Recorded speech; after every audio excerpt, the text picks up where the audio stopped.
Yeah, go ahead. Yeah. Yes, Mr. Speaker, it's been a busy week, as I said before, with President Trump.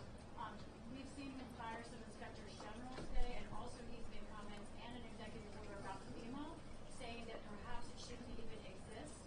Can you comment on the idea that states should do more, and do you think FEMA should exist? And the inspectors general, is that a legal action, and is it a good one? So I have some expertise with FEMA. I'm from Louisiana. We're a disaster-prone state, as is Florida, and we have a lot of experience with that. In my experience, it is very often the case that local workers, people who are working through FEMA, do a pretty good job, but often it's the leadership at the top that can affect the outcome of how a disaster is handled. There's been a lot of frustration, of course, over the last 4 years with how FEMA has been handled, and I think the President is right to assess that.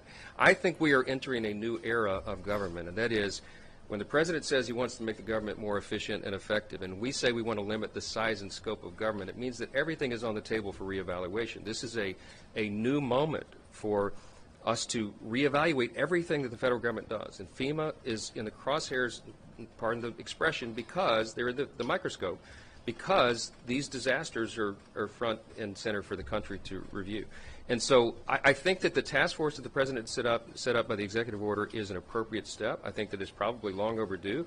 It'll be a 6-month, 180-day evaluation with some very smart people in the room that have a lot of expertise and experience in dealing with FEMA, and I very much look forward to the outcome of that issue. I will tell you from my perspective, the state of Louisiana, again, having a lot of experience with this, we have the Governor's Office of Homeland Security and Emergency Preparedness, we call it GOSEP, and they do an extraordinary job on a state level.